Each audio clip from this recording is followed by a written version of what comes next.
Good evening, everyone. Welcome to the Coach's Cage program on 3kgthecage.com and on Facebook at 3KG The Cage Community Broadcasting. Bob Kurtz, Jeff Gastineau, and Scotty Miller running the show tonight as we wrap up some basketball seasons, and some are extended. Some haven't even played yet, so we'll get to all that, and we're going to kick things off with Mark Grettencord, coach of the Tri-County boys team, who was eliminated last night by North White 74-52, I think. Mark, what did you think of last night's game? Well, it was almost a duplicate of the first time we played North White. And, last night you said the score was 74-52. The first time we played it was 77-52. So, wow. And, the first quarter we were up 21-20, real close. And first time around, and last night it was tied at 18. And, and then again, just kind of the wheels fell off a little bit, just too many turnovers here and there. But, I thought our kids came out ready to play. North White jumped out on us 6-0. I was a little worried then, but then we scored the next 10 points to go up 10-6, and then just kind of back and forth through about midway, I think, through the second quarter, and then North White just went on a run, and, Hunter Pogue got going, and, he had a fantastic night for Coach Sipkema and the Vikings, and, we just had trouble stopping him. And but our kids played hard the whole night, and, just a few less turnovers, maybe a few more free throws made, and, it could be a completely different game. But, that's why you play the game, and that's why we are where we are right now, and North White's moving on. Who played well for you last night? Well, I think starting off, I think our seniors all played well that we have. Logan Doty had 15 points last night. Corbin Lawson had 12. And that might be a career high for Corbin. I don't know. I mean, that's right up there for him. And I think on like 5 of 7 shooting. So he was very good with the ball. Maybe a few too many turnovers by him, but the whole team had too many turnovers. And then Lane Cochran came off the bench and gave us some good minutes there late in the second half. But those guys played really well. And then Nate Corbin had 9 points, 10 rebounds. Kobe Baylor was getting going in the third quarter before he sustained an injury and missed the rest of the game. And how's he doing? Is he going to be okay? He went and got some x-rays this morning, and as of now they're negative. So as long as everything progresses well, it's just a pretty good sprain for him. Does he play spring sport or He plays baseball Does for he? Coach LeBeau, yep. So I know he'll be chomping at the bit to get going. Kobe's such a good competitor, and he wants to get going. So was it the ankle, or was it? Was. Was it a high ankle sprain? Yeah, well, it was. It might be more of a lower one, but it was. Okay. It was pretty swollen last night when I was talking to him after the game. But and he was in good spirits, and and Kobe's had a real good sophomore year for us, especially coming on late. So we're expecting good things from him. But our starting five, I thought, actually played really good for the most part. And then Connor Ross always comes in, gives us good minutes. We've had to use J.P. Shemmerhorn more than what he was used to playing, and he came in and I thought fit right in for the most part for us. So just some good things all the way around. It's just we ran up against a really good team in North White and came out on the short end. Always tough, that locker room after the last game of the year. What did you say? Well, that's what I tell them. I said that's the worst part about coaching is that last game and having to talk to the kids. And again, I was just telling them how proud I was of them. And yes, if we would have done a few things a little bit better, maybe a different story. But it didn't happen. And then we just talked a little bit to those younger kids about what the legacy that these seniors have laid the foundation for these kids and how hard they work and how positive they are. And hopefully these younger kids can see that and learn from them. And then, during the summer, we got to get back at it and get better and hopefully develop some better shooting and some better quickness, some stronger athletes. And that's what we're going to work towards during the summertime. When you've gone through the season, Mark, what are some of the things that really kind of like stuck out, like, oh, this is good? And then, I of course, I know the turnovers is one of those things you want to like, oh, let's got to work on that. But what are some of the things that you found positive as the season went on? Well,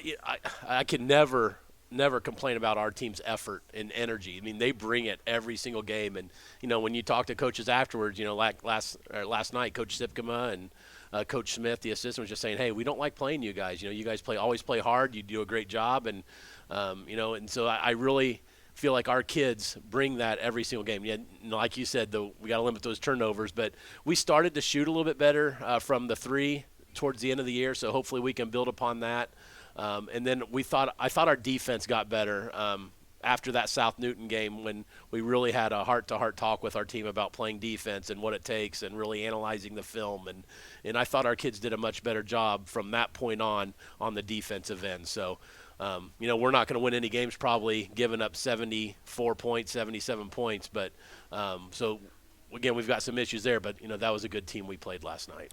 And senior-laden team, too. They're full of seniors, and that makes a difference, doesn't it? And it's not just that they have 7 seniors, but a lot of those seniors have been playing 3 years. So they've got a lot of game time experience for them. So it's one of those things where, yes, they do have a bunch of seniors, but they've got a lot of experience. And, our seniors, Doty and Lawson, had been playing varsity. They're 3 years, so they've got some experience too. But, we're just not quite there yet to that level. And I told the kids, too, after the game, that's the level we want to try to get to. We want to be at that level, next year. So, we got to put in the time and the work to get there. And I'm sure you're going to be having discussions with these guys, right, through this coming couple weeks or so? Yeah, we'll sit down, we'll talk with them, and we'll talk about some roles for them and what they've got to do this summer to get better. And we'll give them a schedule of the summer activities that we'll have, and I'm sure that will change frequently depending on when we can scrimmage other teams and things like that. But, yeah, we'll talk about them and talk to them about what they've got to do to improve and help our team. And, they say, like, the players are made from March to November, and your teams are made from November to March. So if you want to be a real good player, now's the time you got to put in and put in that time to become better shooters, better athletes. So what do you do in the off season? I know some coaches like to play a lot of games, some guys don't. What's your philosophy on summertime work? Well, work is one thing. We got a lot of kids that like to work and make money because they can't do it during the school year. So we got to cater to them a little bit. And then, we share a lot of athletes, too, at Tri-County. It's not just basketball that a lot of these kids play. Right. They play 2 or 3 sports. So we got to work with the other coaches on that as well. But we usually, in the past, we've opened up our weight room every morning about 6 or 6:30 in the morning to let kids come in and get stuff done, whether it's working out or get shots up. And then if they want to go work a job or something, they can. And then they can go to another sport if they want to in the evening. And we do open it up.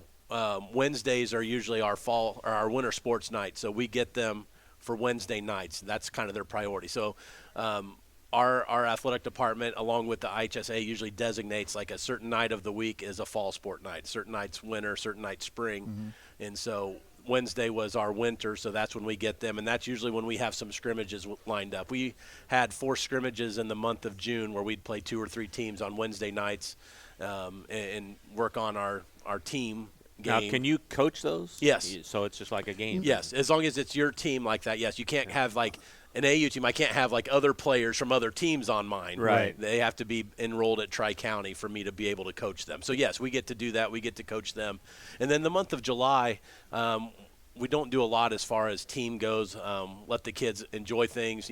Being in White County and Jasper County, we've got 2 fairs going on. Yeah. So that takes out 2 weeks a lot of times of some kids. So we usually also state fair probably too, in right? the state fair, and then the AAU season ramps up. So with kids and basketballs in July, usually June they allow them to be with their teams, but July they try to pick up more games in the AAU circuit if we got kids playing that. So and then football wants to get going a little bit more too in the month of July, getting ready for August to hit. Right. So we got kids playing football. I try to be respectful to that coach and let them have them quite a bit as well. Mark, do you do like 3-on-3s or 5-on-5s? I mean, what do you think is beneficial for the kids, in this age, of the freshmen all the way up to the seniors? Yeah, and the answer is yes, Jeff. Okay. We do both. And so we'll do some 3-on-3, and we work on, ball screens and how we're going to hedge out, and then we have to have another guy there to help out on the guy cutting and then being able to close out if they make the pass out. So we make it tough because if you can defend some of that 3-on-3, when you get to 5-on-5, it's a little easier because you do have some more help. You're right. And then you do have to play that 5-on-5 as well and really work on where everyone's got to be and in the right spots. And, that was, like I said, that was kind of our focus after that South Newton game. We did a lot of the 3-on-3, working on the ball screens, working on pick and rolls, and from the defensive end, and really trying to make sure we could put some things together and get some stops. Because that puts more understanding and pressure of understanding how you got to play the person that you're guarding or help protecting the backside of that person as well, correct? Absolutely. You know, and we always preach help side. You know, got to play help side defense. And then if you go help, then you have to help the helper. You know, you got to have other guys step down and drop down and help so that person doesn't get a layup that the guy that was helping was guarding. So it's a big-time team effort, and that's what we really preach to our kids. Tell us about your seniors. Well, we had 4 seniors, counting our manager. So we had Caleb. Oh, got to replace a manager. We do even. have to replace Oh, a manager. man. Yep, Caleb Anderson. That's harder than it looks probably sometimes. It is. And Caleb actually played as a freshman for us. Oh, wow. On the freshman team. And then as a sophomore, he decided I think he had some a surgery or something from the football season. So he decided, hey, I'm just going to manage. So he managed with us. And then last year he decided, I'm not going to do anything. I'm going to get ready for baseball. And so then he decided this year, he said, hey, Coach, can I come back and manage again? And I said, absolutely. So Caleb's been with me 3 out of the 4 years, and he's a great kid and will do anything you ask of him.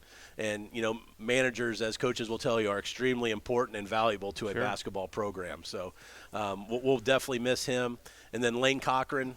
Lane was a senior who didn't get a lot of minutes this year, probably like he wanted.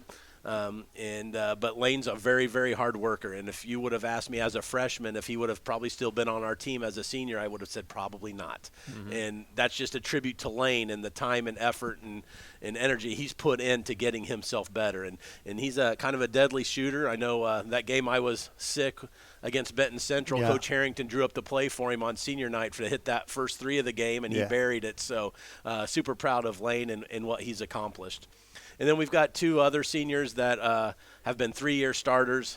Corbin Lawson, is short in stature, but his heart's bigger than anyone probably out there, and he plays so hard on the floor. He's my floor leader. He's not always the point guard, but he gets guys in the right spots all the time. And, you know, he'll come to me in a timeout and say, hey, Coach, I think we can do this, you know, and he's got that freedom to know that, yes, okay, then let's go do it, Corbin. And I really trust his judgment out there on the floor and getting our guys in the right spots.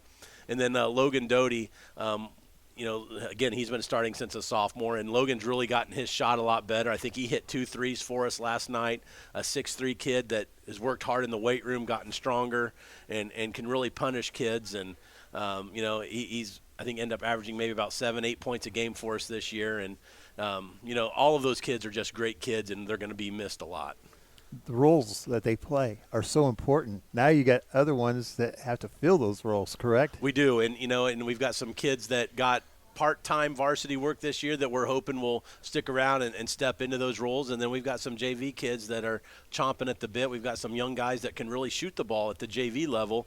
If we can get them to learn to play a little bit better defense and handle the pressure and the fast pace of the varsity game, I think those kids can step in and help us as well. But, you know, we've got 3 sophomores that, you know, played a lot of minutes for us this year, and Eric Zarzi, Connor Ross, and Kobe Baylor.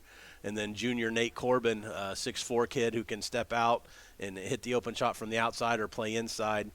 And then the other juniors of Will Getz and J.P. Shimmerhorn, who got some part-time work, were really going to help us out. And then freshman Riley Hughes, who, you know, has missed the last 2 games with, unfortunately, an injury to his hand. Right now will not have to have surgery, thank goodness, but he's in a cast. And so, you know, we're looking forward to seeing what he can do as well once he gets back into basketball.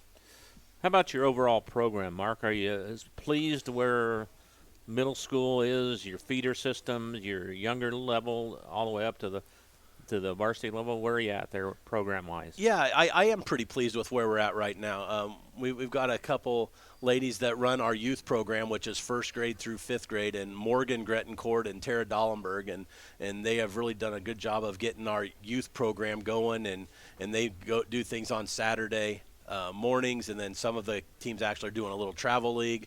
And Missy Tyler, our girls coach, has kind of helped out getting that travel league going as well. So I like where they're at right now and trying to get those fundamentals and those skills going, especially at that younger level. And then, you know, my junior high staff is, again, I think it's top notch.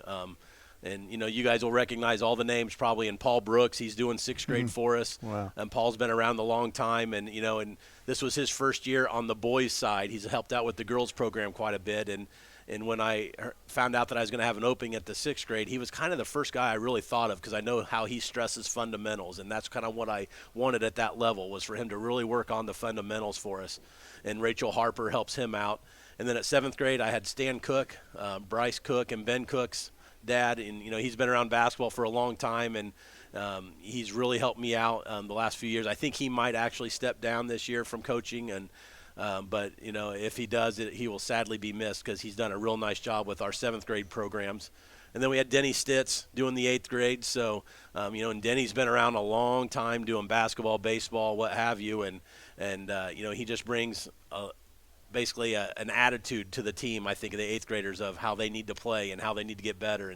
And that bodes well for me once they get to that freshman JV level that they've already had a coach like Coach Stitz get onto them and get them going.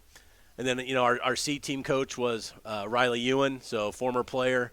Coached him in both 7th grade and JV, and then again at the varsity level. So Riley's been a big help, and Riley kind of took on a big role for us this year as far as scouting goes. And he watched a lot of film, put together a lot of scouting reports for me, which saved me a lot of time.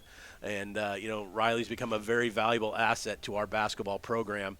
And then Coach Burns, he helps out quite a bit. Chad was a former teammate of mine, and he's what we call has a real job. He doesn't teach at the school or anything like that, so he comes a little late to practice, but he's there at all the games. And again, he's got that attitude of, hey, we're going to play well. We need to get better. This is what we need to be, and so those kids listen to him and respect him.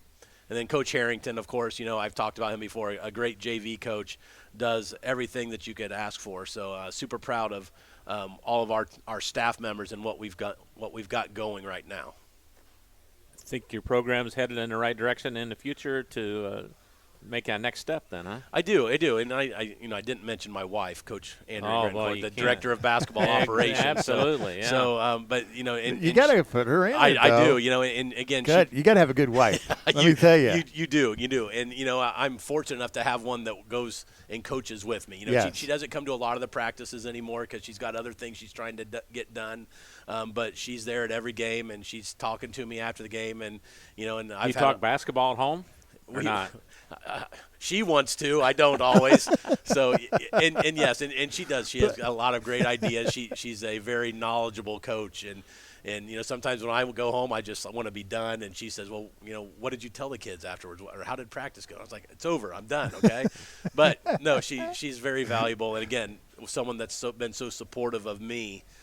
Is very important to me. So and the thing is, she played it. She knows what you're probably thinking. She knows some of those things and quirks that, what makes a person tick, and experience. And she does. Being a varsity volleyball coach, she knows how to talk to kids. She knows how to deal with kids. And just a funny story. Before we even met, we coached against each other in junior high games. She was at West Central coaching 7th grade boys, and I was coaching 7th grade boys at Tri-County, and we coached against each other, and we were 1-1 against each other. Wow. So that's the best Nobody way has the upper hand. No one has the upper hand there. So, and what's it like? I know for me, even broadcasting games, I'm sure, Jeff, you too, after a game, it takes me hours to calm down. Yeah. Is that the same with you, or do you watch a game over and over again, or do you not, or what do you do? It just depends on the game. Sometimes after a game, I don't leave the school for like another hour. I mean, it's our coaches sometimes will just talk and we'll say, okay, well, what if we would have done this, or what, this person's got to be doing this, and so it takes a while sometimes just to get home. Now the away games, obviously, you got those long bus trips sometimes to think about and talk with your coaches on the way home, but sometimes it just takes a while to get home, and then I have to watch the film in order to stat it the way I want it to be statted. So I don't rely just on assistants or players statting the game. I go back and I watch it and I stat it via the film, and and then sometimes you just see more and more that, like, man, why couldn't we have done this, or hey, that was a great play, maybe we should try this again, or you want to steal someone else's play that they did against you. Exactly. So it's I do watch the film, and it's not always that same night, but last night I stayed up and I statted it and I watched it, and and it is what it is. That's sure. It's tough sometimes, and it is hard to unwind. And I didn't go to bed till probably 1 o'clock last night, so just thinking about the game and and what we could have done differently. last time to talk with you here as we wrap up the season. You got some thank yous, I'm sure, that you'd like to get out, so take it away. Yeah, and again, I thanked my wife already, and it's so important to have such support. And she's my biggest cheerleader, my biggest supporter, and I really can't thank her enough. And then, my son Braylon, he's a manager on our team. He doesn't play basketball, but he's a manager on our team. He does a lot for me. He knows when I call out a drill, he knows how much time to put on the clock for me, and he kind of reads my mind. And he pretty plays, good singer too. He is. Thank you. He is a real good singer. Yes. He loves to sing the national anthem, and he'll go and play in the band during the varsity games. So he'll be a manager during the JV, then go be in the band during the varsity games. Then of course on the road he gets to do both, be the manager for both games. And then my assistant coach, I already talked about my staff. They're so good and so supportive of me as well, and they're very loyal to me. And then our administration for allowing me to coach again. I can't thank them enough, Mr. LeBeau and our principal and superintendent. So they've really had my back and been supportive of me. Our scorekeeper in Carl Dilling, he goes to all the games, home and away, drives the bus for us a lot of times on the road. Craig LeBeau's always keeping the clock. The voice of the Cavaliers, Matt Hall, all of those guys, are real good guys, and they're real good at what they do. And we're fortunate at Tri-County to have guys like that. Our band, I thought, was outstanding, and it has been for a long time, and Mr. Jeremy Sturck does a great job with those guys. Our cheerleaders were great. Our parents that we have of our players decorated our cafeteria on the weekend, and it looked really, really good. So when you guys go back in there on Friday, if it's still up, to kind of take a look at what they did, it was really neat. And then, our players, I just really can't thank them enough for giving their time and dedication this year. And, we didn't have the wins quite that we wanted to, but, again, they played hard in every game, and we had leads in a lot of games, and we had double-digit leads against teams that the people probably wouldn't think we'd have double-digit leads on, and just didn't always finish. So that's something that we really got to work on next year, is being able to finish games after we get those leads. And part of that would be knocking down free throws and not turning the ball over, but we got a lot of kids ready to go, and hopefully we can improve upon what we saw this year. Well, Mark, we appreciate you coming over and supporting us on the show each week, and love doing Cavalier games, and enjoy your off season, all right? Yeah, and I want to thank you guys and Arnie's as well. I love coming over here and eating the Arnie's pizza Good and food, talking with you. Yeah, just talking with you guys. It's always fun to do, so I appreciate it, guys. All right. Thank Mark you, Mark. Grettencourt from the Tri-County Cavaliers. Back with more of the Coach's Cage right after this. High-quality personalized dental service is what they do at Hillcrest Dental. For over 40 years, generations have relied on Hillcrest Dental for beautiful, healthy smiles. Dr. John Ayler and Dr. Jack Drone look forward to seeing you for your next dental visit. For information or to set your appointment, call 219-866-7117. That's 219-866-7117, or visit hillcrestdental.net. Hillcrest Dental is a proud sponsor of all high school athletics. Meet you at Arnie's, Rensselaer's go-to pizza, and so much more. Pizza, sandwiches, burgers are here. Don't forget about dessert. Wings, cheese sticks, garlic bread too. Arnie's pizza menu has something for everyone. Dine in or carry out in the best pizza in town. Located across from St. Joseph's College in Rensselaer. Call 219-866-9999 and meet you at Arnie's. Pulver Psychological Services offers psychological counseling, consultation, and assessment. Locally owned and operated, Pulver Psych focuses on solutions for the community and serves as support for individuals, families, and organizations. Whether you're in need of personal, family, or success counseling, Pulver Psychological Services can help you reach your life goals. Increase work satisfaction, have better relationship compatibility, improve sports performance. Get in touch with Pulver Psychological Services by visiting pulverpsych.com. Finding that missing shin guard, remembering whether it's a home or away game, getting the right kid to the right playing field on the right day. Why are simple things sometimes so complicated? Thankfully, with auto owners, insurance doesn't have to be one of them. We work with independent agents who keep insurance simple so you can worry about more important things, like not being that fan. Oh, come on, Ref! That's simple human sense.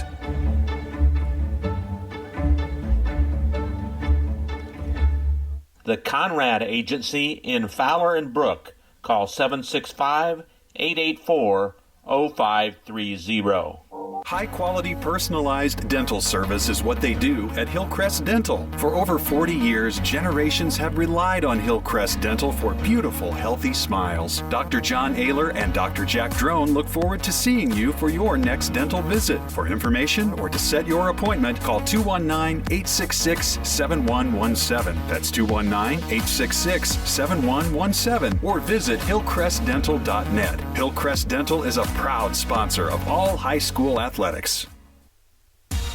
If you're looking for some great food before the big game or anytime, stop by the Wagon Wheel Grill on South College Avenue in Rensselaer. From their famous Wagon Masters to their great homemade chili, the Wagon Wheel is the place to go to satisfy your hunger needs. Takeout is also available by calling the Wagon Wheel at 219-866-9942. Hi, this is Chuck Clark with the Underwood Insurance Agency, formerly Preferred Insurance Group. Are you tired of being sacked every month with your auto insurance bill? Do you feel you just pay your premium to your agent and never hear from them? We at the Underwood Insurance Agency work with over 10 insurance carriers to get you our best rate and coverage we can, and we pride ourselves on serving our customers like they are our family. We are conveniently located in Remington and Lafayette. We can be reached at underwoodagency.com. Reach out to us to score big savings.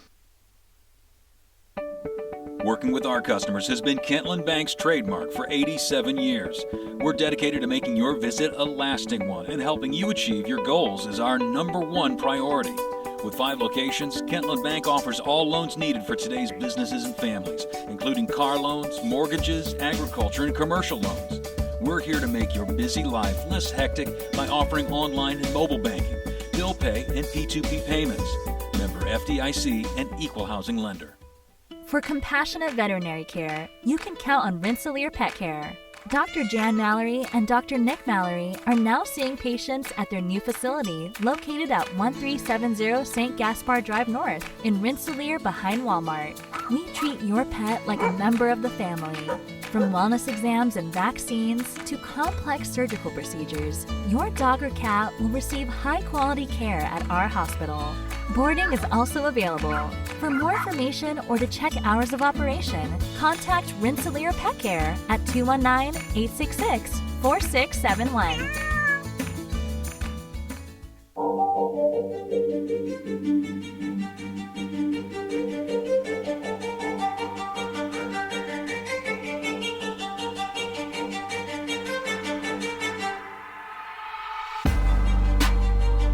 Back on the Coach's Cage, live from Arnie's in Rensselaer, right across from St. Joseph's College. Matt Sipkema from the North White Vikings boys team has joined us.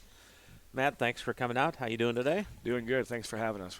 Nice win last night over Tri-County. The game was similar to the first time around, right? Very similar. The quarters, the stats, everything very, very similar. I think the score was within 5 points of being the same final score as last time. So, yeah, I told my coaches, I said, well, I liked that first quarter for us a couple of weeks ago because I think we came out a little flat a couple of weeks ago when we played Tri-County. I didn't like the first quarter last night. Now Tar Boys, I think they got up 6-0. Well, we were up 6-0. Yeah. And next thing you know, it's 10-6, and Joe looks at me and is like, "We got to get a 10-0 run." I said, "Well, we're not." I always hate burning a timeout when a run is like that early because it just gives more fuel for the opposing coach to fire. I know when we go on runs and someone uses the timeout, I like to fire my guys up, and we like to have a riled up huddle, and the student section's fired up. So I'm like, it's early. We're not using a timeout. We're not going to get Tri-County hooping and hollering any more than they already are. Mm-hmm. Yeah, because you look at their bench, their coaches were really fired up. So I'm like, nope. So, but what we did was we put a 2-2-1-3 quarter press in, and we hadn't really ran that all year. And now we worked a full week on it. We had a week of practice. I'm like, guys, I wanted to give Tri-County and everybody else a different thing to look at it and prepare for us. And it just didn't go well. It didn't go well. We didn't cover our spots the way I thought we would. And we had a couple players at the Pioneer game on Friday night over at Royal Center watching Tri-County, and just Tri-County came out flat that night. It wasn't, we talked about that, and I told my 2 players that was there, don't take anything you see from tonight's game and carry that over to next week with what this is not going to be the Tri-County team you're going to see on Tuesday night.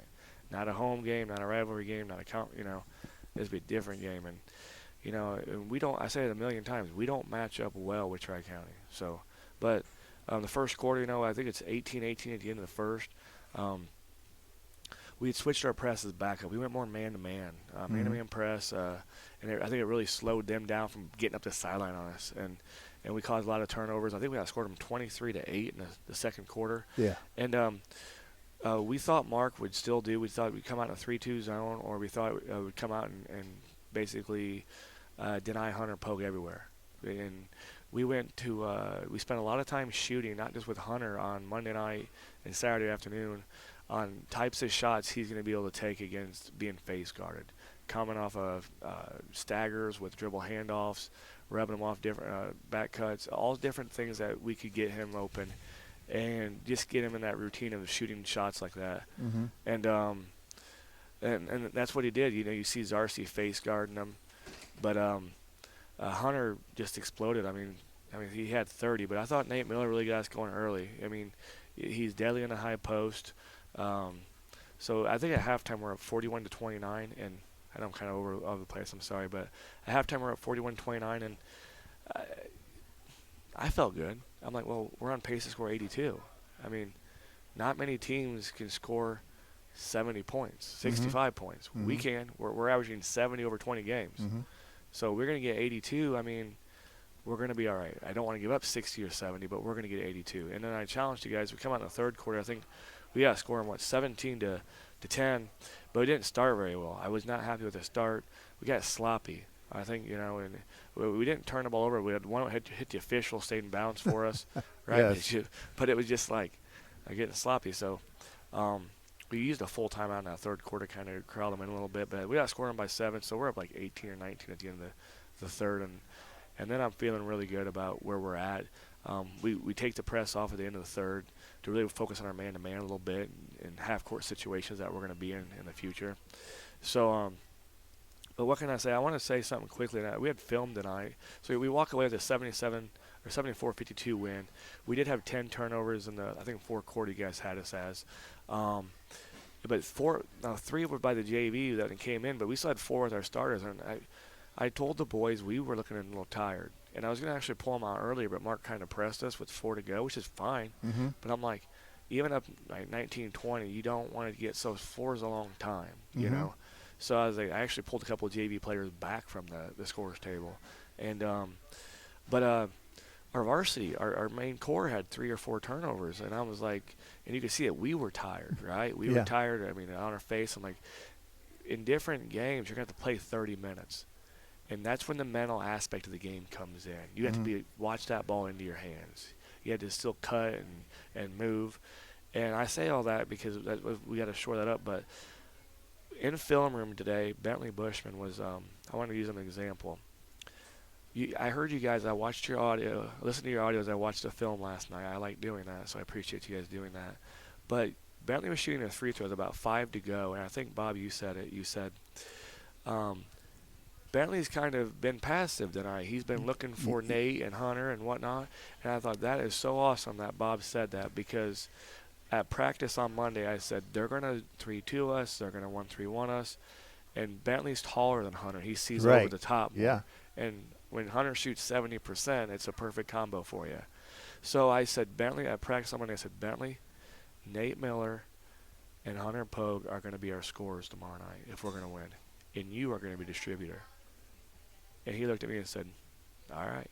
Now, at film tonight, I pointed out the fact of that you guys caught on to that.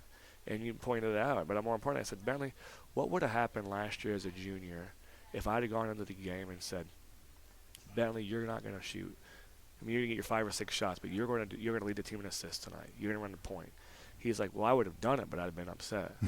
And I'm like, yeah, that's the maturity we're talking about. You know, the more I coach, the more you realize you need the maturity. You can have all the skill in the world as freshmen and sophomores, but that's why it takes a really special freshman and sophomore that really understands the game.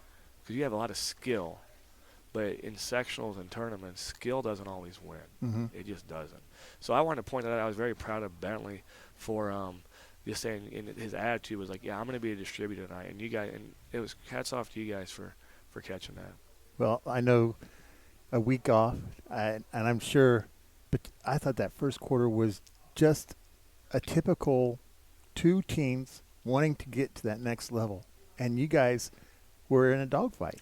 Yeah, and, I mean, there's nothing wrong with being in a dogfight. I mean, people, from a coaching standpoint, from a fan standpoint, you want to be up by 20 all the time, but you're not going to be. Mm-hmm. And, it's been the same thing every week we've shared is the fact that, yeah, we got a little tired, but we are still conditioned and trained to play 32 minutes up and down. Mm-hmm.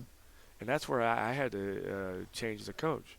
I wanted that half court a little bit more than what we've done in the past, Mm-hmm.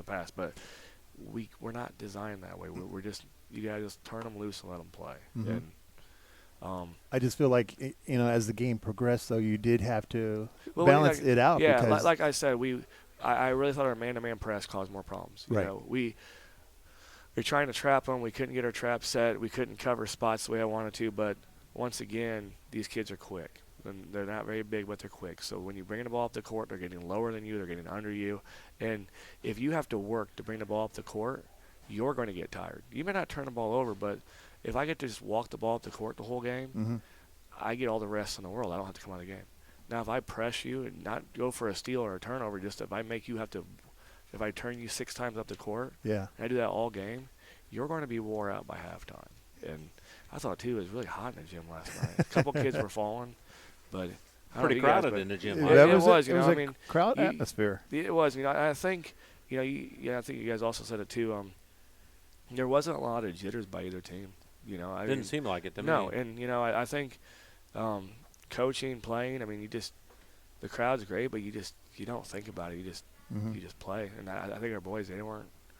And Tri-County as well. Hats off, and hats off to Mark and they played hard the whole game. There was no quit. Like I said, and I've always said, and he said it a million times too, is they've got some size, they've got some pieces. It's just getting in the, it's easier said than done. We've got a lot of young guys that gained some experience this year too. Oh yeah, that's the thing too. Going forward for him. I mean, we look at it, and every team's different. Mm-hmm. Every team's different, every year's different, and he's going to be one up on us next year when these kids have played a lot. So he'll be all right. They'll be all right, and he's got a good nuclear coming up.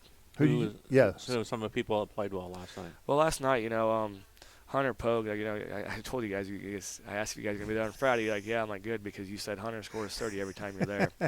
And he scored 30, but I thought Nate Miller really got us going in the first quarter, because he just, when you knock down those 10, 15-footers, it opens up the outside. And you put him right on the free throw line. Oh, yeah. He just bread and butter for him. I mean, I think he's the best 15-foot player in the area, mm-hmm. the whole area. Mm-hmm.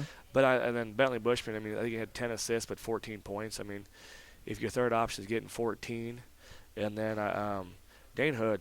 I mean, I had to really get on Dane a little bit because I got him out. He just mentally needs to learn a lot as being a sophomore, and but he has all the tools, right? Mm-hmm. So I think he had 10 points, but more importantly, when we went to that 2-2-1 half court, and he was able, where sometimes Jeffrey, with Jeffrey's size, is unable to cover sideline to sideline. Mm-hmm. But Dane has a longer reach than anybody on the team. So I think he had 3 or 4 steals in the back, like on the baseline, running side to side, and had a couple nice shots. One thing Dane's doing is he's moving well without the ball. Mm-hmm. He really is. So I think he had 10 points. Well, he did have 10 points, 6 or 7 rebounds, a couple steals. And I've been trying to encourage Dane to really hit the weight room. I mean, like, because I don't want his sophomore year being his best year. And you're like, well, how can that be? Well, if you're coaching against North White, you don't even mention a Dane Hood. Mm-hmm. And he's talented. You see it. He's a talented kid. Now, next year, you're going to be, he'll be all about how we stop Dan Hood. So it's just getting him to understand that mentally. But you see it. He has all the raw talent. He's got the tools. If every one of my guards was his size right now, I don't think we'd ever lose a game. Mm-hmm. I don't. Mm-hmm. So, but we just had a great team effort. I did say Caleb Orr, I don't know if you guys seen Caleb, but we only played 4 minutes last night. He had 2 big offensive rebounds, 2 steals, a deflection, no turnovers. And one time he got an offensive rebound. We were down by 5 or 6 and it led to a 3. Yeah. So those are the things that we told the guys before the game. You may only get a minute or two. I got to trust you for that minute or two. So that was big. But going forward, we need more from all 5 of our starters. Mm-hmm. We need more. So we can't rely on Hunter to give me 30 every game. We just can't do it because other teams will take that away.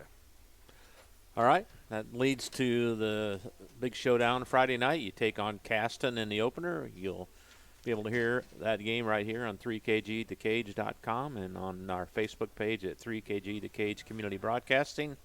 We'll be on the air with a 4:45 Central Time, 5:45 Eastern Time pregame, and 6 o'clock tip. Give us your thoughts. Well, it's going to be, I told you guys last night, it's going to be a game. Caston's 2-time defending champion. Our motto all year on front of we have binders for all of our kids, and our motto's been unfinished business. We played all year, we practiced all year, we worked all year for these types of games. It's not the championship game, it's one game at a time, but they won it twice in a row. They beat us on the buzzer last year, and they return. They got so much talent that they return everyone. We each lost one starter, from last year's team. Mm-hmm. They've got two role players that stepped up. Their 5th starter last year is now their 2nd leading scorer this year, and their guy off the bench, Pasham, he's dangerous from knocking the threes down. They have they'll only play 7, but their 6th and 7th are really sound, and you're going to see a 5-6 point ball game either way. I mean, there's just no other way to put it. What do they do offensively and defensively? Offensively, well, they're very patient, and they're very crisp and sharp in what they do. You're not going to rattle them. So you're going to see Sam Smith tomorrow. He's just a man among boys. Mm-hmm. I mean, he is just 100% muscle and can jump out of the gym. And they're going to try to get us in foul trouble with Sam Smith. And then they have Joey Spin is their point guard, a really savvy point guard. He knows how to make all the right plays, and he's like a hunter is basically what he is. So we have to do their defensive standpoint. They'll throw a zone at us. They'll throw a press on us a little bit. Their press is designed to slow us down, not to turn us over. They'll do a 2-2-1, 3/4, just to slow us down. They'll cover the sidelines, but they'll switch everything defensively. So we'll work hard on trying to get our mismatches where, our philosophy is we're not going to switch. We're going to fight through. We're going to fight under screens, but we don't want to, we certain assignments, and they switch everything. So they'll put Sam Smith, their center, they'll put him on Hunter. I mean, they'll switch it. Even off the ball, they'll switch everything. So what they've got us the last couple of years is baseline and bound plays. Tonight we called it special teams, like football. Mm-hmm. There's 3 phases of games. Yep. And we have to control the special teams. I think in our 60-57 win a couple weeks ago, they scored 9 points on baseline and bounds. I think it was like 12 or 13% of their scores was on out of bound plays. So we spent 45 minutes tonight just on covering baseline out of bounds. Other keys for a victory on Friday night? Once again, the other team has to have at least 10 more turnovers than us, right? We got to be plus 10 on the turnovers. That sounds crazy, but it's not. It's what we've done all year long. But we cannot be in foul trouble. You go back to last year's sectional, Bentley Bushman played a minute and a half of the 4th quarter because he's sitting there with 4 fouls. We were up 11-2 on them 3 weeks ago, and Nate Miller, who's played lights out that game, he gets 2 fouls in the first 5 minutes. He doesn't play the 2nd quarter, and we get outscored 14-6 in the 2nd quarter. But more importantly, it's not about being outscored. We have no rhythm in what we're doing, right? So as long as we've got the core out there, our rhythm and flow is there, right? They know where to be out on the court. So we got to stay out of foul trouble. And, I've said it before, and every coach is different. I don't mind playing a Tuesday night game. It's pressure on you to win that game. But I still think, especially a 6 o'clock game, it's a different start for a varsity team. I think that playing that on Tuesday night has to benefit us. Not enough to win a ball game, no. But I would expect a little bit of rust on their part and not on our part. Now, not saying we won't be rusty, but if we can knock that rust off the first 3 or 4 minutes and put some pressure on them early, that's important for us. How about the other semifinal? What do you see there? I said we got Pioneer and South Newton. You know, I mean, obviously I'm rooting for South Newton. No other reason than the fact that they're an area school. You know, I know Cy really well, but more importantly, I know Ricky's his JV coach. I mean, we text all the time. But I don't. Pioneer's gonna be tough. I mean, Pioneer, I think they're like 9-13. They're both about 500, a couple games over and under. But Pioneer's gonna play a 3-2 zone that South Newton was there last night. They'll see it, but it looks very basic, but they cover so much space, right? And they put their big kids across the top. So it's gonna be a dogfight. I think both games will be very entertaining, and both games can go either way tomorrow night. Focus and practice the next 2 days?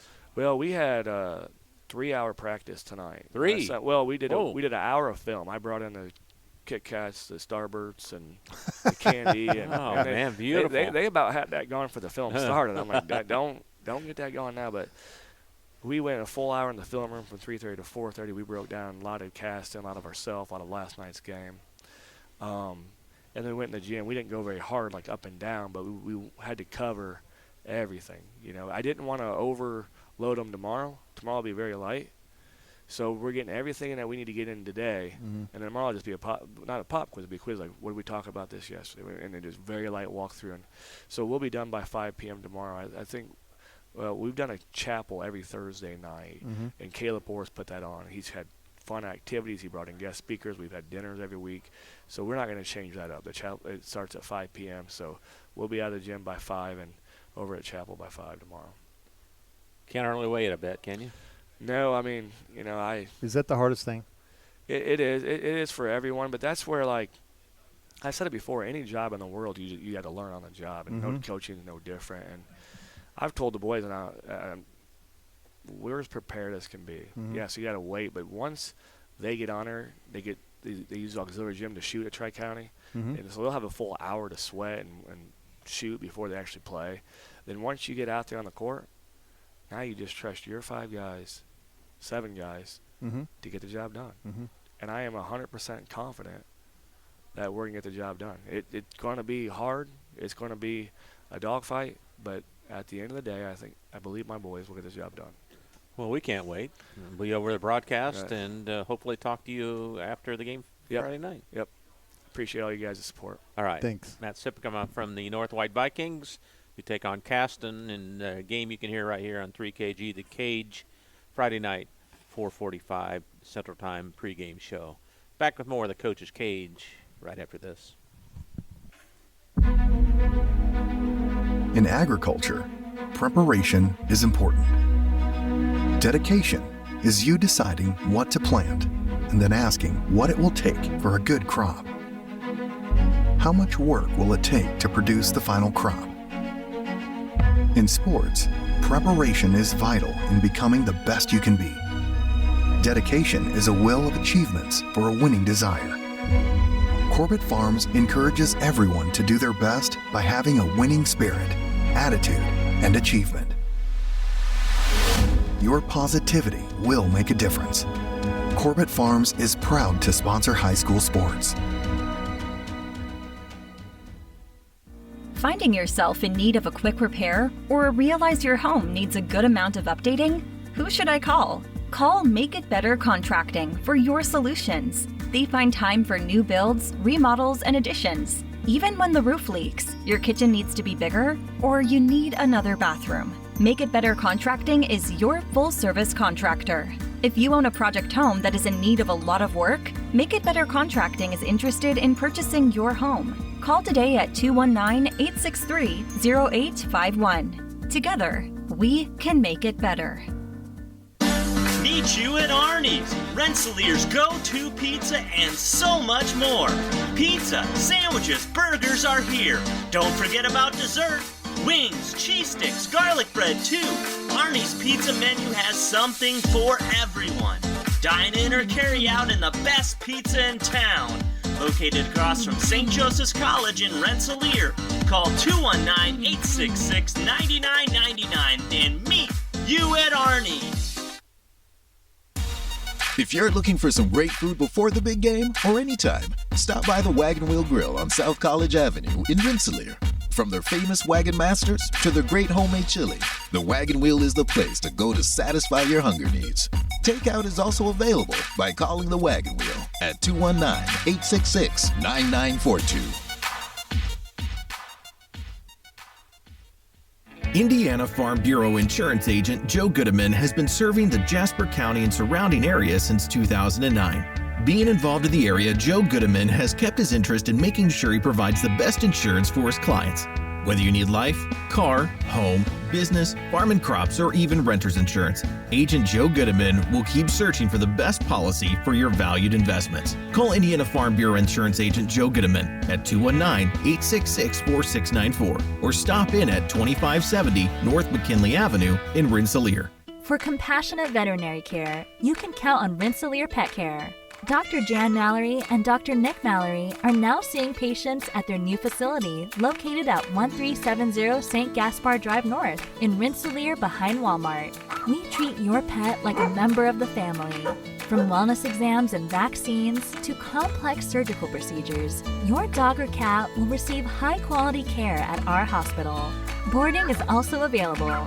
For more information or to check hours of operation, contact Rensselaer Pet Care at 219-866-4671. Hi, this is Chuck Clark with the Underwood Insurance Agency, formerly Preferred Insurance Group. Are you tired of being sacked every month with your auto insurance bill? Do you feel you just pay your premium to your agent and never hear from them? We at the Underwood Insurance Agency work with over 10 insurance carriers to get you our best rate and coverage we can, and we pride ourselves on serving our customers like they are our family. We are conveniently located in Remington and Lafayette. We can be reached at underwoodagency.com. Reach out to us to score big savings. Meet you at Arnie's, Rensselaer's go-to pizza and so much more. Pizza, sandwiches, burgers are here. Don't forget about dessert. Wings, cheese sticks, garlic bread too. Arnie's pizza menu has something for everyone. Dine in or carry out in the best pizza in town. Located across from St. Joseph's College in Rensselaer. Call 219-866-9999 and meet you at Arnie's. Working with our customers has been Kentland Bank's trademark for 87 years. We're dedicated to making your visit a lasting one, and helping you achieve your goals is our #1 priority. With 5 locations, Kentland Bank offers all loans needed for today's businesses and families, including car loans, mortgages, agriculture, and commercial loans. We're here to make your busy life less hectic by offering online and mobile banking, bill pay, and P2P payments. Member FDIC and equal housing lender. Pulver Psychological Services offers psychological counseling, consultation, and assessment. Locally owned and operated, Pulver Psych focuses on solutions for the community and serves as support for individuals, families, and organizations. Whether you're in need of personal, family, or success counseling, Pulver Psychological Services can help you reach your life goals. Increase work satisfaction, have better relationship compatibility, improve sports performance. Get in touch with Pulver Psychological Services by visiting pulverpsych.com. Back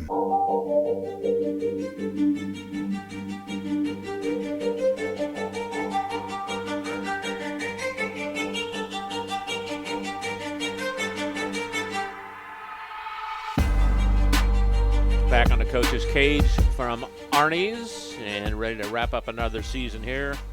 Boys basketball with Kankakee Valley's Bill Shepard. And Bill, thanks for coming down tonight. No problem. It's good to be here. Man, in the break time flies, you're having fun. Just chit-chatting about everything. Yeah, exactly. Exactly. Well, your season came to an end last night. They had obviously the 2 best teams, unfortunately, were paired up against each other in round 1, and you took on Culver Military and take us through the game. What was the final score? And then take us through the game. 60-46, Yep, right? Final score is 60-46. Another fumble by the HSA to have us playing in round 1, but it is what it is. Sure. The draw is the same for everybody. We're going to have to play them sometime. So, we came out, and our kids came out, obviously, with being playing at home, we came out with a lot of fire. CMA is a really, really, really good ball club. I mean, they're very disciplined, obviously, military school. They're going to be disciplined. They're going to be focused. And we both came out and just kind of went toe to toe for the first quarter, and they were up 10-8 at the end of 1. Both teams were kind of a little nervous, I would say, at the start, kind of feeling each other out a little bit. We actually got the first bucket of the second quarter and took an 11-10 lead, and then they came down. We miscommunicated on a screen that we worked on the day before, and gave up a three, and they got up 13-11, and that I don't know. I don't think we got the lead back again after that. But it was the second quarter hurt us. We had a couple communication blunders in the second quarter. On defense and on offense, we couldn't find the basket. So I don't know if we were getting a little tired with our energy that we spent in quarter one and just being as hyped up as we were to start the game. Mm-hmm. They outscored us 18-10 in the second quarter. Their star player, Cooper Farrell from Valparaiso, he had 13 of their 18, and I mean, we all knew going into the game that he was the best player on the floor. Right. That we were going to have to contain him, and in the quarter that they really got us, he got us. The other three quarters, 18-10, they outscore us by 8, we lose by 14. I mean, the other three quarters were within a bucket, each quarter, which is that quarter they got us. And went down halftime down 28-18. Didn't really make many adjustments at halftime because we were doing okay. We just weren't getting many shots. I mean, we weren't turning the ball over much at all. We just weren't hitting our shots, and defensively our assignments were pretty good. We just had to clean up a couple things and get a couple rebounds, and so we didn't make many adjustments. We came out pretty hot in the second half, actually.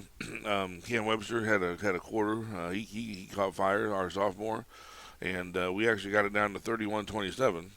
Had it down to 4, and then they made a bucket, and then we missed a wide open 3 on our end. And it was 33-27, and we just missed that wide open 3, and they got the rebound and put it in on the other end. But before they even put it in, when we missed that 3, I just turned to the coaches and I said, "Man, we could have used that." You just knew at that time that was one of those that. And in these types of games, you're going to get opportunities, and you just, if you want to win the game, you just got to knock the shot down when you get a chance, right? And and we didn't, and the other team did, and I say that in, I was telling somebody today, it seems like I just say that in these big games, that we get a look for a player, we want to shoot it, and they miss it. And the other team gets the exact same look for a player that maybe they want to shoot it, maybe they don't, and they hit it. Yeah. And that's the difference in these close games. And anyway, we were kind of back and forth there for a little bit, but they did extend it back out to 8 at the end of the third. But we were only down 8 at the end of 3. We're still in the ball game, 40-32. But we just never got anywhere under 8 or 10. It was just 8-10, 8-10, 8-10 the whole fourth quarter. Now they hit some free throws in the last minute and scored a bucket at the end off of a trap with like 15 seconds left. They were trapping us and laid it in.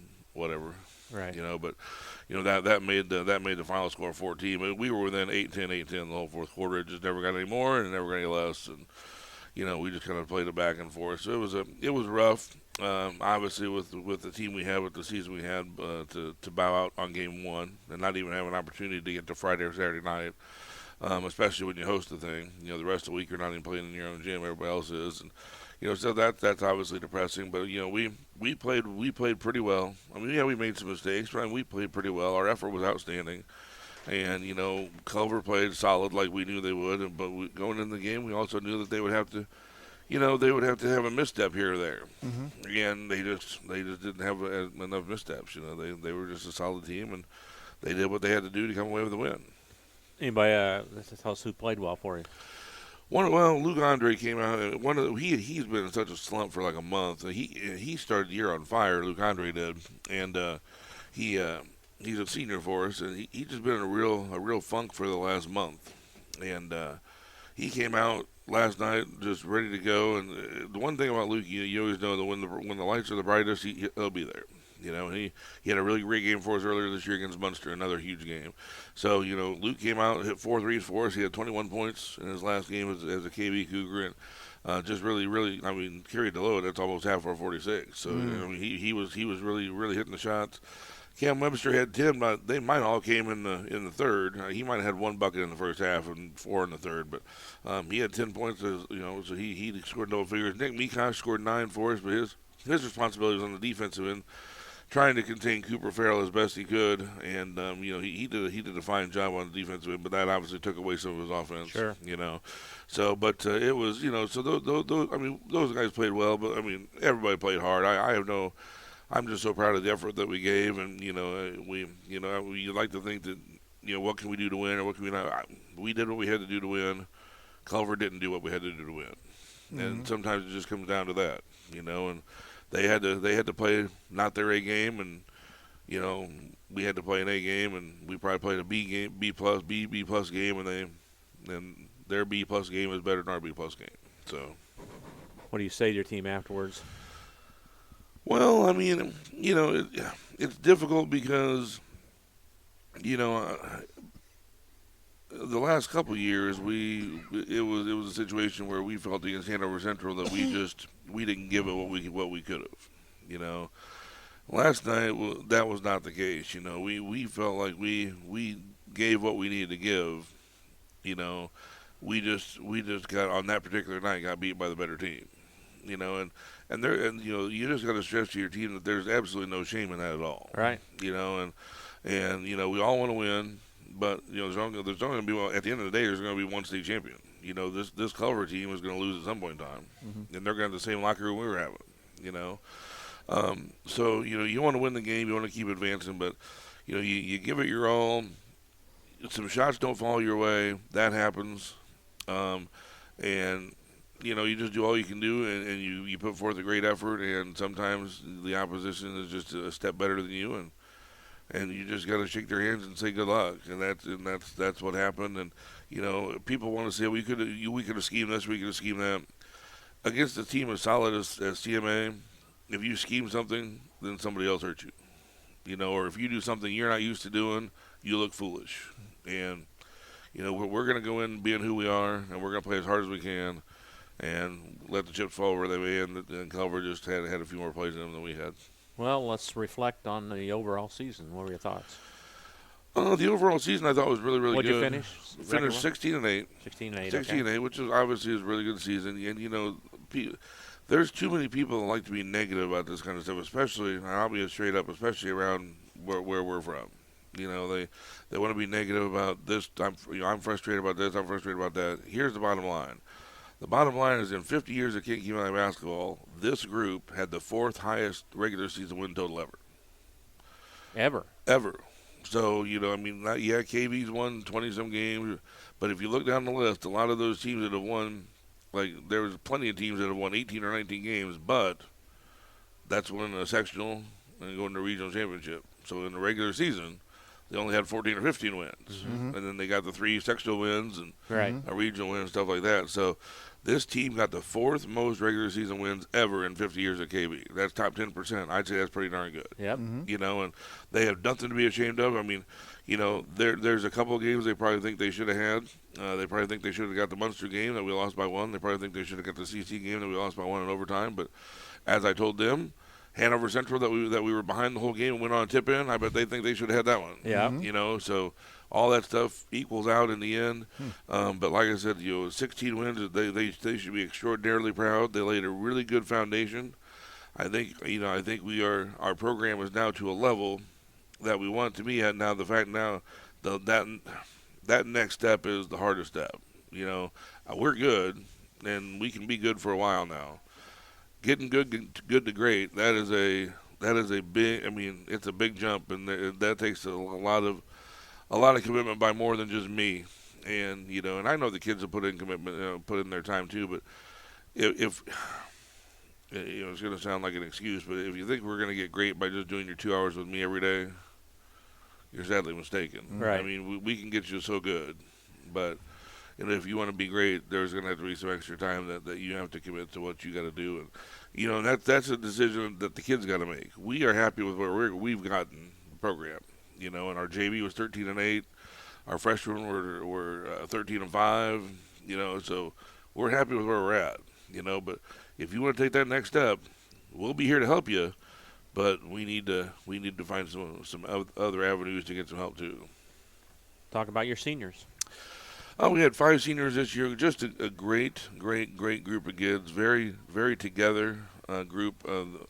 Very connected group. First of all, I'm going to talk about Jamin Sills. He's a kid that was actually homeschooled his entire life until his sophomore year, and came to school his sophomore year. And when he got into school, I saw the kid walking the hallway. I had no clue who the kid was. I'm like, hey, you want to play basketball? He's athletic and whatnot. And then some of the kids said that he was a really good player at the park and stuff. So I'm like, yeah, cool. And we can use you, But first 9 weeks in, he was out of school again, back to homeschool, and so that kind of took care of that. So we were never able to get him out. But then anyway, this year, senior year, he came around and parents let him go to school, and so he's been in school all year long. And he came up to me actually during. I saw him at football games because I work football games, as you know. Mm-hmm. And I saw him at a football game, and we didn't really talk basketball much because it was just, I thought that ship had sailed a couple years ago, and it's a senior year. I thought he was just going to enjoy his senior year and do what he had to do. But the first day of tryouts, he comes up to me and he's like, "Hey, Coach Shepard," he said, "Do you mind if is it okay if I try out for the team, or is it too late?" I'm like, "No, go ahead," and tried out for the team and made the team, and obviously he's a great kid, just super kid, and has a super family, and he's going to do great things. He probably didn't get as much playing time as he would like to or whatnot, but it is difficult when you're not used to organized basketball coming in as a senior, and unless you're Kobe Bryant or something like that, right. getting the lion's share of minutes. But yeah, he worked hard every day, except and never complained, and just did a great job, and just a great teammate to have around. Our next senior is Jeb Boise, backup point guard for us this year. He's a basketball junkie, playing always has a basketball in his hand. Mm-hmm. Playing all the time. Great kid. His dad graduated with me at high school, so a long that time. Old, huh? Yeah, no doubt, right? Oh my God. A long time DeMott family, and so he's another smart, great kid. Doesn't have a bad thing to say about anybody. Hard worker. Battled through a lot of nagging injuries. And nothing like overly severe. It just always seemed like he was kind of nicked up a little bit. But by rights, he was always diving on the floor, playing hard, and that's how you get nicked up, Mm-hmm. But always battled through it, never complained. Just always went out there and did his best and did everything for the team. And just like I said, another great teammate to have around. I would take 10 of him in a heartbeat, especially with a great locker room guy as well. So next senior is Luke Andre. He obviously played basketball for his as long as I can remember, since I've been back, and actually since I've been back, this group was 8th graders when my first year back, so that's about how long I remember them. And somebody right there in Luke who was just I'll say this about everyone, great kid. Just a great kid, comes from a great family, and he has improved so much from his junior year to senior year. He was a real key to us many nights playing as well as we did. He's just a great kid to have around. Athletic as all get out, never gets tired. Just one of those kids that can run all day long, which I don't understand. I can't run 5 steps, let alone all day. Yeah. But it was always get him to laugh in a heartbeat. Just a great kid to have around. A very, very, very hard worker. Very hard worker. And somebody that was going to be truly missed for the energy. We're going to have, when we fill his spot next year, it's going to have to be somebody that can bring some energy to us.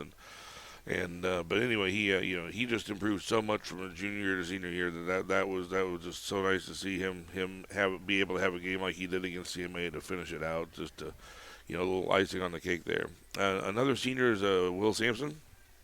Most of these are longtime KV people. Another longtime KV person, his dad Mike, was a girls' coach for a while and graduated a couple years after me, so he's not that old. He's close though, right? Yep, absolutely. Yeah. So anyway, but great. Rewind, play. Great family, great kid. Just he always smiling, always had an ornery joke to tell. I think he gets that straight from his dad. I think. Definitely. I can see that. Yep. But a kid that might be the most instinctive shot blocker I've ever seen. Just has an innate ability to get his hand straight up and block a shot, and has the timing. It's amazing. But he's a kid. He's another kid that has improved so much from his freshman year to now that if you wouldn't even recognize the kid. If you saw a film of him a couple years ago to how he plays now. And great student. Along with all these other kids, going to do great things in college and great things beyond. Going to be a great father someday as well, just like all these other guys will be. So, I mean, that's all you ask for as a coach when you send them out, and just like a parent when you send them out in the world. Sure, absolutely. That's what you're looking for. And then the last senior I want to talk about is Nick Mikosh, 3-year starter for us. Just somebody who's all basketball all the time. He's always been in the spotlight because as an 8th grader he was, scoring 25, 30 points a game, and always, was always had the confidence to just go out no matter who he was playing and just do the job. At the 3 and 4A level, there were nights where he was an undersized big, but never complained and just kept working hard and doing what he had to do, and obviously led us in a lot of areas, especially rebounding. Was one of the better rebounders I've coached. Goes up against the basketball. Once again, great kid, great family. Just a really special person to be around. One of the things that I think he's always been a good player. One of the things that he's improved a ton on over his last few years is just his leadership ability and his ability to communicate with people and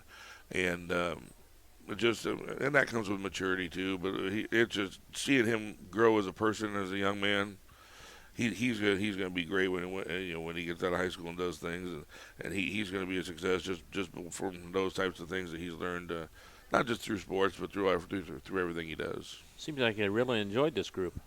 Well, I mean, it's impossible to not enjoy the group that I had this year.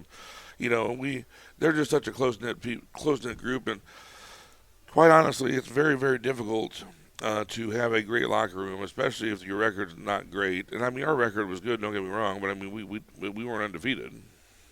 So this group here, the locker room was just tremendous. The chemistry was great, and it's difficult to not enjoy being around those situations. And I'm just hoping that the kids in the future, our juniors and our sophomores and whatnot, we said this in the locker room last night, just understand how this year was and build on it. Mm-hmm. I really think this year was the foundation. It's a good way to start. Yeah, so we've been building here a little bit. We've been clearing the dirt, but now the foundation's there. Mm-hmm. Now you have to, and I'm not saying if you win 16, you got to win 17. That's not necessarily building on the foundation. That's not what that's about. You just got to continue that locker room chemistry that you have, continue the camaraderie that you learned how to do this year, and just come out and just trying to be better at what we do all the time, and and let the chips fall where they may. But we're in a pretty good run right now, and you just don't want to.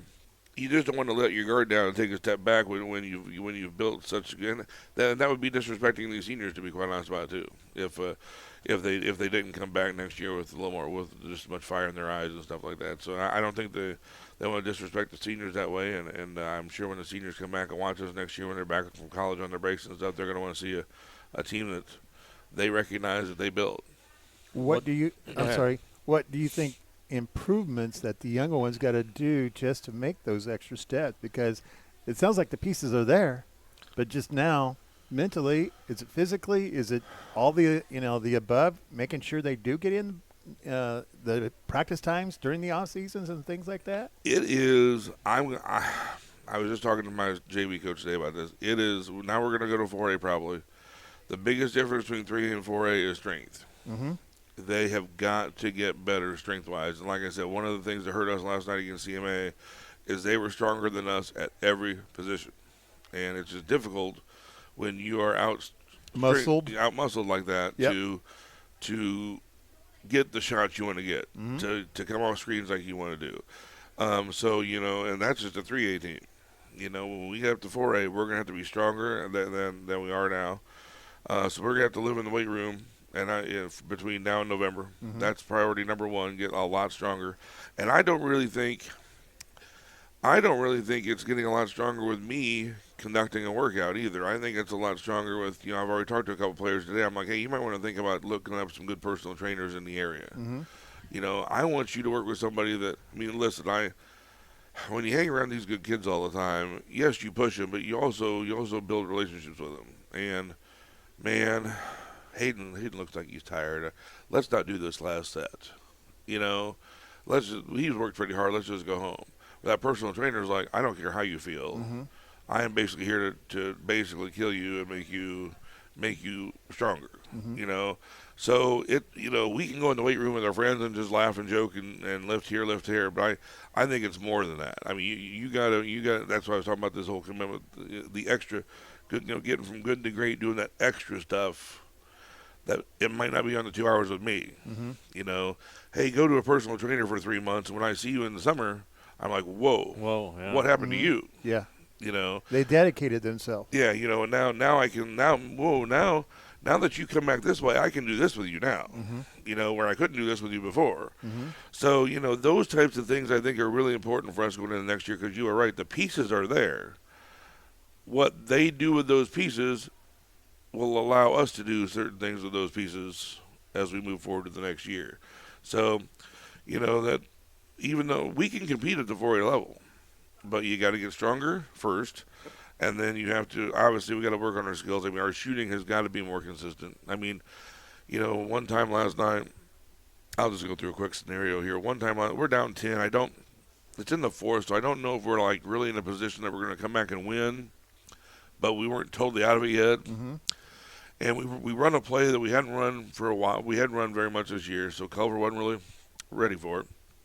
But we called it, and we had Luke Andre drive from the wing, and we had Cam Webster out on the other wing isolated. Well, Culver did exactly what we wanted them to do. They bid on the drive. They jumped in there. We kick it out. I mean, nobody within half the gym, of our best shooter, and rims in and out. Culver comes, so we're still down 10. Culver comes down. Their point guard drives the baseline on the other side, kicks it to somebody in the corner wide open, who's a sub on their team. Puts Bang. it in. Puts it in. And he's probably, we got the number one guy we want shooting it. They got probably the number 5 guy they want shooting it. And we miss ours. And nothing against Cam, you make some, you miss some. But if you're going to win those games, those are the shots that you got to find a way to put them in. And they did. Sure. They found a way to hit that 3 and make it a 13-point game, and at that point it's out of reach and it's time to celebrate. And it's just you just got to find a way to put that down. So we got to work on our shooting to make, especially our catch and shooting. We got a lot of guys that like to dribble and shoot. I got no problem with that. But if you can dribble and shoot, the ability to catch and shoot almost makes you unguardable then, because now if you can catch and shoot, they got to come out on you. Now you can drive by. Exactly. So we got to work on our catch and shoot ability so we can get a little bit better there. And we just got to get physically stronger. And other than that, I think we're in a good spot. Talking with Bill Shepard, coach of Kankakee Valley boys basketball team. Bill, in case our listeners and viewers don't know about the class system, you're at the top of Class 3A now, but they're reclassifying after this sports season, right? After the school year. After school year. Okay. Yeah. So tell us what's going to go on. Well, obviously they come out with enrollments. Excuse me. They come out with enrollments every 2 years, and we are always either at the top of 3A or bottom of 4A. We bounce around almost all the time. This is total enrollment? Yeah, total enrollment for the high school. For the high school. Yeah, Okay. yeah. And we are. There's usually 100 in each class. I think they split off at 100 in each class, and we are now at the enrollments that came out today. We're 96. So we will be that puts us at the bottom 5 of 4A, and we're going to be in the 4A range there, which it is what You've it is. been there before. Been there before. This ain't our first time in 4A. So but that's once again when you go up that class, the strength is the big thing. So will that change your schedule any or not? Possibly. We're just in a bad spot though with schedule wise, because you can't really commit to people. Because it's like, we like to play for the next 4 years, but we might not be a 4A in 4 years. And, if we're not 4A, we'd probably rather play somebody else. Or, we'd like to play vice versa with the 3A. So it's just a tough spot to be in. Because, I want to get off subject a little bit, but the schedule is made out at least 2 or 3 years in advance, right? Isn't it or not? Yes, it is. I mean, most athletic directors like to do minimum 2-year contracts because you get home and home. Most will go 4. Because you get 2 homes and 2 roads out of the deal. You're not going to get many people just to bite on you on a 1-year deal. And, a lot of people don't really like biting on 2 years because they just don't want to keep fidgeting with the schedule that much. Right. It's just you like to get something set, but when you're like, if we were in the middle of a class, it'd be no problem. Right. You just, you're schedule okay. you schedule who you schedule, and you're good to go. But when we bounce around all the time, it just creates issues for everybody. I was in Mr. Gray's office after school today after he sent the email out. He sent the email out with the not classifications but the enrollments, and he's in his email. He tells all the coaches, "Looks like we're going to 4A." So I walk in his office. I'm like, "Boy, you sure know how to brighten somebody's day." We sat down and talked about it a little bit. I'm like, "Well, since you sent out the email," I said, "What do you want? You want to talk about our schedule a bit?" He goes, "Not really." So so it was just one of those. But we kind of have a couple ideas of what we want to do, but you can't just overhaul it because in 2 years it might be different. Right. So because you could be back down to the 3A. Correct, or they might do a different classification style at some point in time. I know Brandon, Coach Bradley was talking about that a couple weeks ago here. So you just never know, and just one of those deals where we're going to change it a little bit, but nothing major between this year and next year. But I would like to do a couple of things different. And we'll just kind of see where it's at. How do you prepare though? Because you're going to have to now go to play 4A, and the sectional is going to be 4A stuff. And now you're going to ask your kids to go from the 3A to the 4A level. Yeah. Well, I think like we said earlier, we've been there before. So and we do play a decent amount of 4As on our schedule. Right. We play Valparaiso, which I do think we're replacing. I think that's going to be a Chesterton next year, but that's instead of Valpo, but that's 6-1, half dozen the other. Same difference. But we play at a few dueling schools and a couple other 4As, so we do dabble in that. And we're kind of in a unique situation too, where do you overschedule? I think that's what happened my first go around. Is I overscheduled, and it hurt us. Where you're scheduling to get ready for March, but in the meantime you're passing up games you could probably win, and people are just more concerned about like we talked about right now. This team has the 4th most regular season wins ever. That's something to be proud of. Right. And do you want to schedule half of those out? And take a chance on only having half of it. So that's what you got, because there is something to be said about winning too. How that builds confidence. So you gotta balance those two things out as best as you can. But I do want to get it a little bit tougher. And, we're gonna have to ask our kids to, when you're playing 4A, the focus has to be a little better every night. But that's part of growing up as a program too, I think. And it's hard to be great if you're not going to play some of the better teams too. I mean, it's just hard to be great if you can't measure yourself up against great sometimes. So that's kind of the way we look at it. Bill, do you think your program, the whole program, little kids, middle school, elementary, high school, is everything headed in the right direction? Oh, I think without a doubt. If I'm 100% honest, full disclosure here, I think the middle school and high school are right where they need to be. The intermediate school. That needs to be worked on a little bit. It's just when you're building the program, you can only do so much at one time, and we started. You work as far as getting kids out, or just getting them better than what that are out? No, just the structure of the program at that level, I think, needs to be a little different. Okay. But that's talks for another day, and those are meetings that'll have to happen and stuff like that. And I have certain ideas. Other people might have different ideas. But I just think I think that needs to be looked at, because when they get to 6th grade, I don't know if they're as up to speed as they need to be. And no fault of anybody's. I mean, we're still trying to swim our way through all this stuff and figure it out. But like when I took over first, we started at the high school level and tried to at least get that how we needed it to be, and then we started working on the middle school level, and getting the right people in the right spots, and working on our schedules a little bit. And I think we got the middle school this year was the first year where I said, you know what, that's lined up pretty good for us. So I would say from 6th grade on up, we are good to go, and I wouldn't change a thing, But so now that I'm confident that I got those levels at least how I want it. Now it's time to start focusing on other levels. Sure. You can't focus on every level at one time. Right. There's only one of you, but Yeah. 7, 8 different age levels that you got to deal with. Exactly. So now we're going to focus on the next level down and see if we can't make some adjustments there and just keep working our way. But so I think we're on the right track. And there's no doubt about it. It's still going to take some time. But I think at least if we got things going from 6th grade on up, we're not catching them too late. We're getting it at a pretty good time, and just got to keep working with them. Our last chance to talk with you. I'd like you to give some thank yous. I know it takes a lot of people to run a successful basketball program. So take it away. Oh yeah, well, first of all, I'd like to thank all my coaches. Coach David Hanger came on board this year, helped us out tremendously. The kids loved him.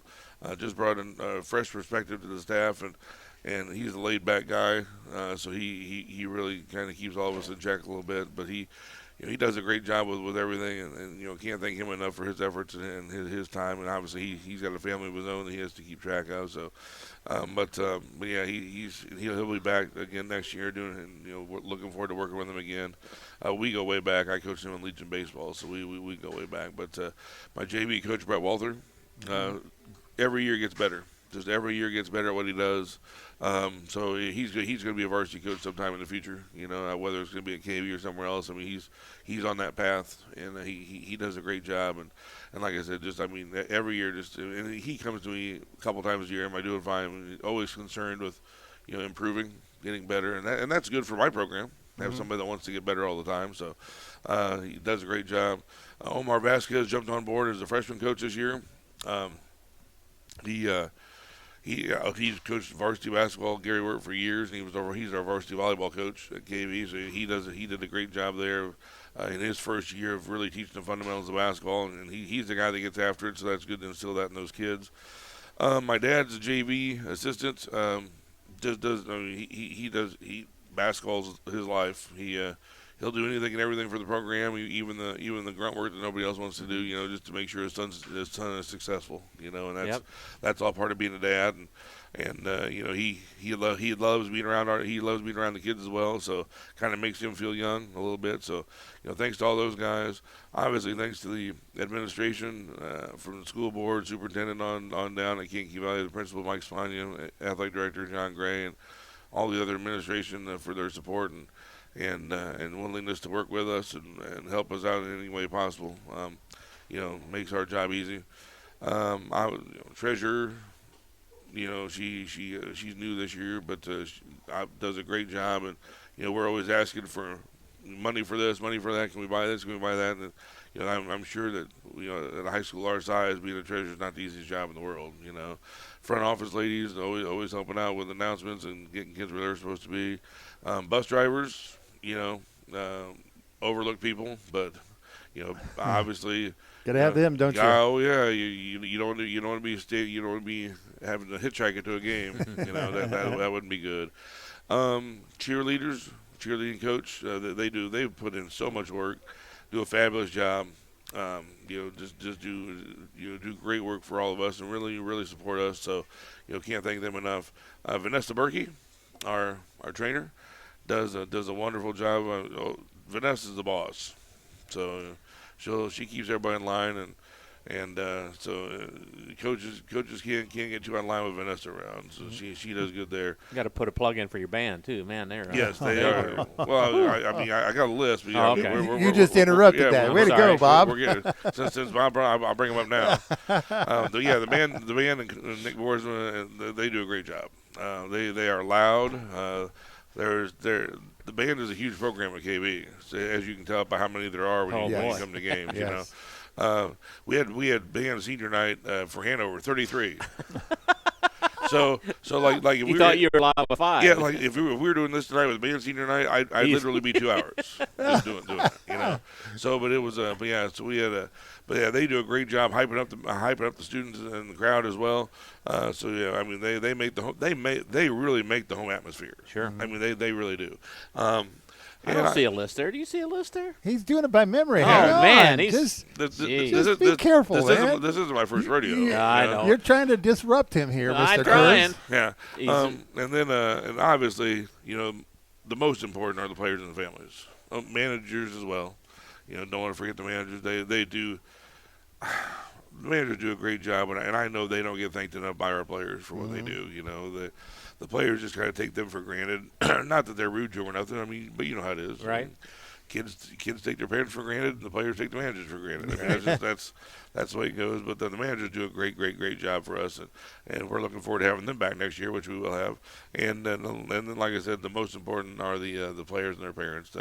Without good parents and without a quality support system there, my job is 10 times tougher.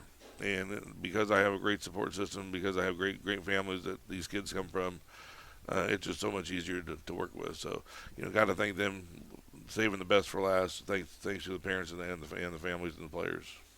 Well, Billy, it's always a pleasure chatting with you. You're one of the most honest people we know about, and sometimes to a fault, but that works. It takes I'm not saying anything new. It takes a special kind of person to coach at Kage Valley. That's for sure. Well, I'll leave it at that. But you do a good job, and we appreciate you and love coming up and live streaming your games. And have a good off season, okay? We'll do, and we will look forward to seeing you guys the Tuesday night before Thanksgiving when Tri-County comes a calling. That'll never change. Well, that's right. Tri-County will come a calling on Tuesday before Thanksgiving up there at the Valley, and we'll be looking forward to chatting with you guys then. That sounds great. Bill Shepard, Kage Valley boys coach, back to wrap things up on the Coach's Cage right after this.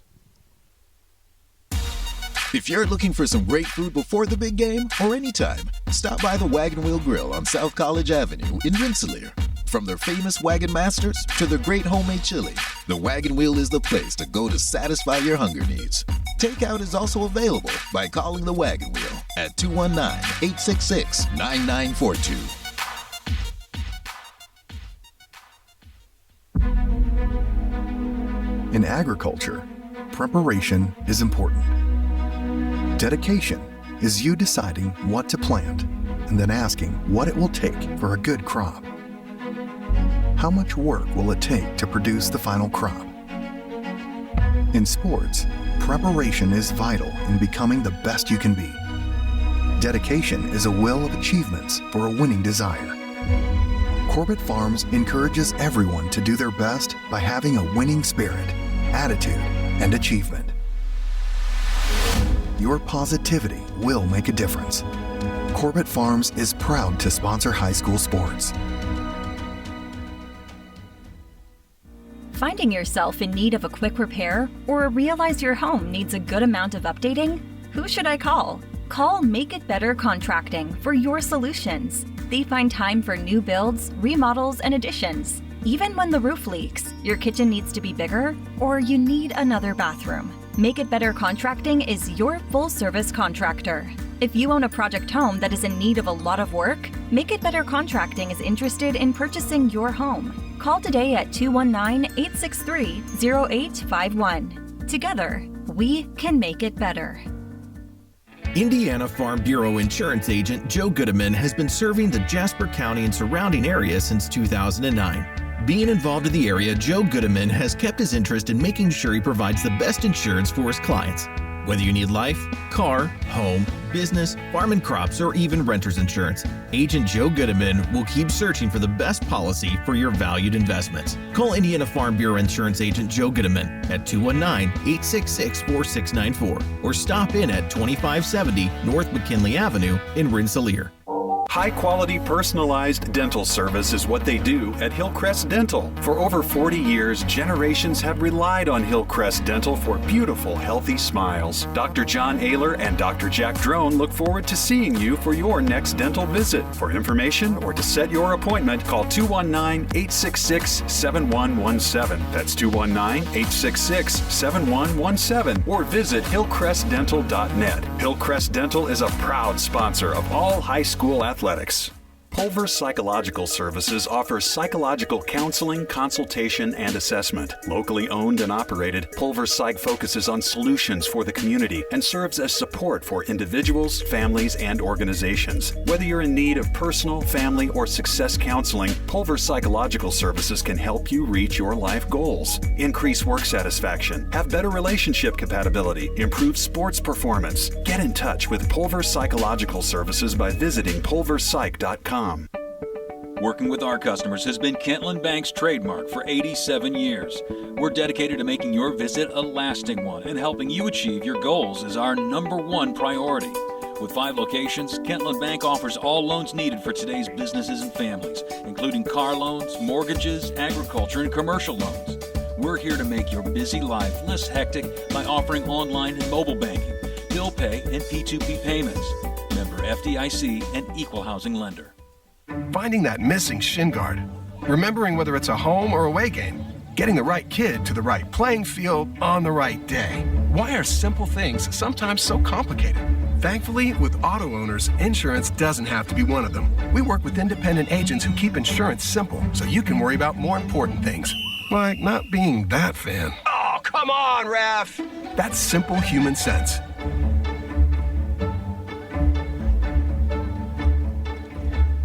The Conrad Agency in Fowler and Brook. Call 765-884-0530.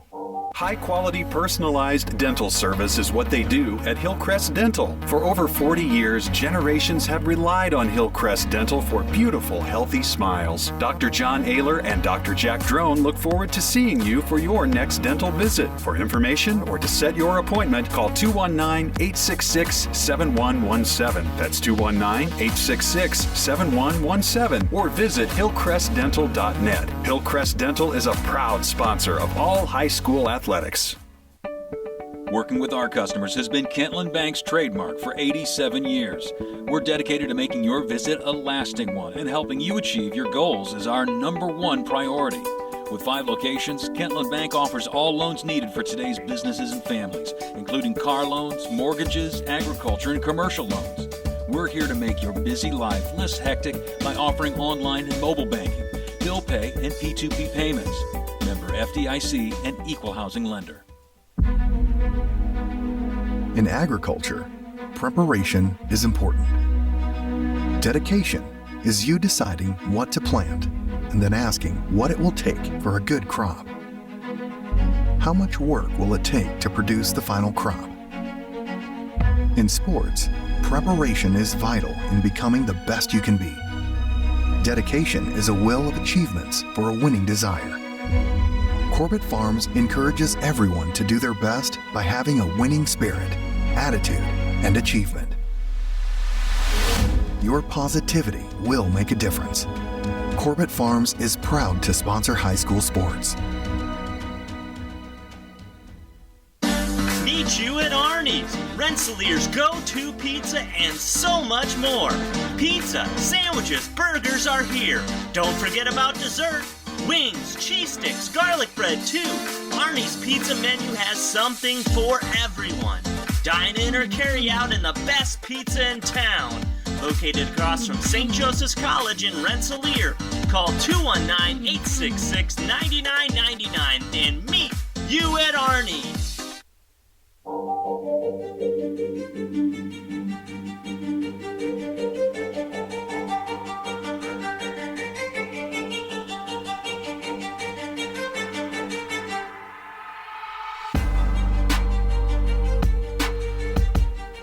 And welcome back to Arnie's here. It is the Coach's Cage Show right here on 3kgthecage.com. And Jeff Gastineau here is talking about sectional games that we got coming up. We're going to be at the Tri-County 52 sectional. The game will be Caston versus the North White Vikings. Caston is 15-7. North White is 19-3. They will play game 1, and that will be a 5:45 Eastern Standard Time, 6 o'clock tip-off. And then game 2 will be South Newton, 9-13 versus the winner of game number 1. It was Pioneer, or game 2 was Pioneer 42 over Frontier 29. Pioneer is 8-15 on the season. The game that we're kind of all looking forward to for other areas include with the Winnemac. North Newton Spartans will play game number 1 Friday night, and that will be playing. The Spartans have a 10-11 record against Cass, who is 12-11 on the season. And then in game 2, Rensselaer Central and Chad Pulver's team 10-12 will play at Winnemac, the host of the sectional there, 9-13. So, and they just got done playing them over this past week. So a week later, we'll see the same results come about, and then they'll have the championship game on Saturday if Rensselaer and or North Newton ends up being in that as well. The Tri-County game, if either North White and or South Newton does advance, we'll be covering that game on Saturday as well for the Tri-County sectional. Other games of interest that we're aware of, how about people in the Mechanical sectional? Benton Central defeated West Lafayette last night, 43-30. So they will advance on to Friday night. They play Northwestern, 9-10. Benton Central is 14-10. And then tonight, right now, as the games are going, Twin Lakes, 14-8 versus Mechaniqua, 17-5. And then game 2 was Peru, 17-2 versus Western, 13-8 in that Mechaniqua for tonight's action over there. And then game on Friday night, winner of game 2 plays the winner of game 3, setting up Saturday's winter games on for the championship at Mechaniqua. Then the other games of maybe of interest to some of you. Couch defeated Morgan Township last night, 59-52. Hammond Science Tech is playing tonight versus Gary 21st Century, and Gary 21st is 18-4. Tech is a 2-16 team. Game 2 tonight is Washington Township 4-16 versus Covenant Christian of DeMont. So Covenant Christian will be playing in game 2 up there at Couts tonight, 6-15. Then in the Friday action, Marquette Catholic, they got the bye, and so they will play the winner of Couts, who is 14-10. Catholic is 12-10 on the season. And then the winners of tonight's game, either Hammond Tech or Hammond Science Tech, Gary 21st, they will play either Washington Township, Covenant Christian for the second game on Friday night, with the championship game held on Saturday. So those are some of the outlooks that is going on as far as the sectionals in our local area and local teams. So don't forget, on Friday night, we'll have right here on 3kgthecage.com, it'll be the Tri-County Cavaliers playing the Caston 15-7. North White, what did I say? Tri-County. Yeah, see it. Tri-County sectional. There we go. Caston will be 15-7 versus North White 19-3. That'll be game number 1, with game number 2, South Newton 9-13 versus Pioneer 8-15. So for Scott Miller and for Bob Kurtz, and I want to thank Beth and her crew here at Arnie's and all of our fine sponsors for bringing you tonight's 3kgthecage.com. Hopefully you'll listen to us again Friday night as we bring you the action. So for all my friends out there, have a good night and stay warm.